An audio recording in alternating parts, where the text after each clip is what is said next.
Welcome to కీటాక్స్. పులివెందుల్లో ఏం జరిగింది, ఎంతటి రాజకీయ బీభత్సం రక్తపాతం జరిగాయి అనేది రాష్ట్రం మొత్తం చూసింది.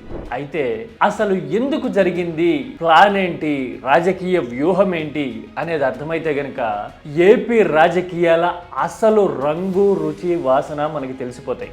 ఏపీలో ఏం చేయాలనుకుంటున్నారు, క్షేత్రస్థాయిలో ఏం జరుగుతోంది అనేది ఇప్పుడు రాష్ట్ర వ్యాప్తంగా చర్చనీయం అవుతున్న టైంలో పులివెందుల ఇన్సైడ్ మనం డీటెయిల్డ్గా చూద్దాం. This is కీటాక్స్.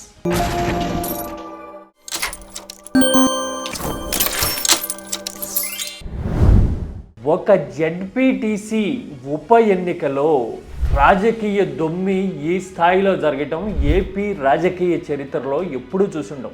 దట్టు ప్రత్యర్థి కంచుకోటలో ఇంతటి బరి తెగింపుని నిజంగా ఊహకు కూడా అందని విషయం. అసలు బలం లేకపోయినా బలగాన్ని చూపించి బలప్రయోగం చేసి రాజకీయాన్ని తారుమారు చేయాలి అనే ఎత్తుగడని అమలు చేయడాన్ని పులివెందుల కళ్ళారా చూసింది.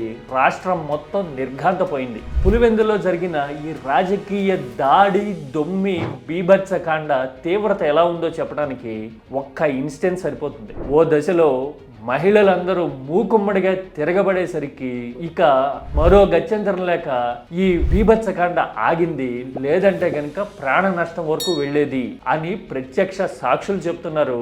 స్వయంగా పోలీసు వ్యవస్థ కూడా ఇదే విషయాన్ని అంగీకరించడం మనం చూస్తూ ఉన్నాం. ప్రాణ నష్టం జరగకుండా బయటపడ్డారు. ఎస్, చూశారు కదా.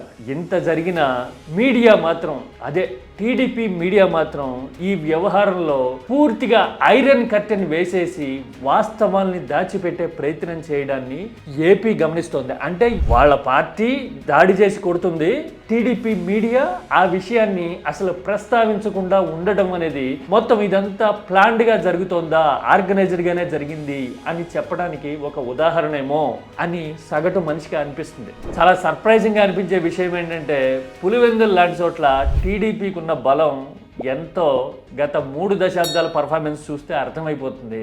రాజకీయంగా రాష్ట్రం మొత్తానికి తెలుసు పులివెందుల వైఖరి ఎలా ఉంటుంది, పులివెందుల్లో జరిగే అభివృద్ధి ఏంటి, పులివెందుల మనసులో ఎవరున్నారు అనేవన్నీ ఓపెన్ సీక్రెట్సే. మరి ఇంత తెలిసినా కూడా ఇంత బ్లాటెంట్గా అటెంప్ట్ చేయడాన్ని, అటాక్ చేయడాన్ని చూస్తే అసలు రాజకీయం ఎంతగా బరి తెగిస్తోంది.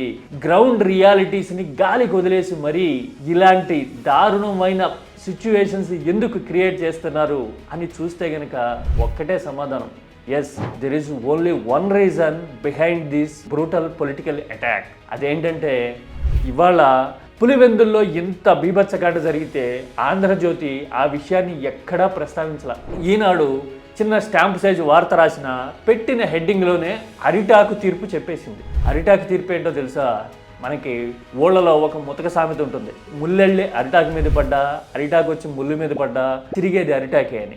ఈనాడు చెప్పిన ఈ అరిటాకు న్యాయంలో టీడీపీ వాళ్ళు వచ్చి కొట్టినా గానీ తప్పు వైసీపీదే అని చెప్పాలన్నది వ్యూహంగా కనపడుతూ ఉంది. హెడ్డింగ్ చూస్తేనే ఆ పాయింట్ అర్థమైపోతుంది. కానీ ఇలాంటి ప్రయత్నాలతో వాస్తవాలను కప్పిపుచ్చడం సాధ్యమా అంటే రాష్ట్రమంతా నిజానిజాలేంటో చూసిన తర్వాత ఇక ఇలాంటి ప్రయత్నాలు ఎంతవరకు ఫలిస్తాయి ప్రత్యేకంగా చెప్పక్కర్లేదు కదా.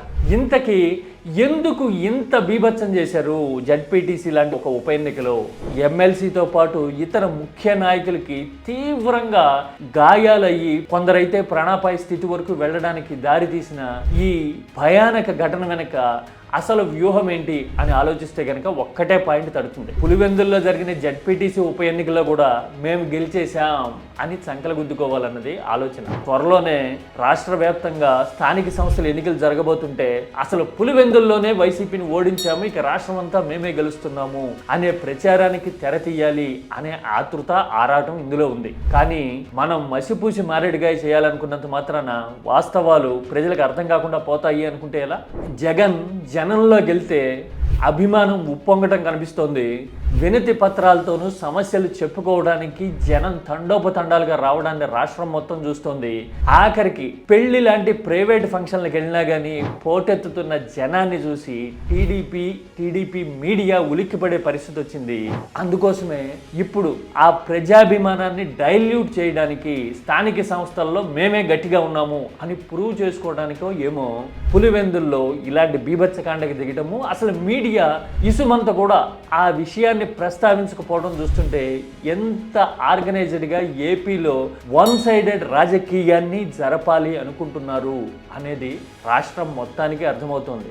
ఇలాంటప్పుడు రాజకీయం అడ్డగోలుగా బరితెగించినప్పుడు, వ్యవస్థలు చూసి చూడనట్టుగా పోయే సిచ్యువేషన్ వచ్చేసినప్పుడు జనం వాలంటరీగా స్పందించి మేము ఎటువైపు ఉన్నాము అనేది వాళ్ళు ఓటు ద్వారా చెప్పే సిచ్యువేషన్స్ రావడాన్ని ఈ దేశం మన రాష్ట్రం చాలాసార్లు చూసాయి. మరి అలాంటి వాస్తవాలు తెలిసినా కూడా రాజకీయ ఉక్రోషంతోనో లేదంటే గనక ఎట్టి పరిస్థితుల్లోనూ ప్రజల్లో వస్తున్న వ్యతిరేకతని డీవియేట్ చేసి డైవర్షన్ టెక్నిక్స్ ప్రయోగించాలి అని ఇలాంటి దాడులకు పాల్పడితే గనక అల్టిమేట్గా జనమే తమ ఓటుతో సమాధానం చెప్తారు.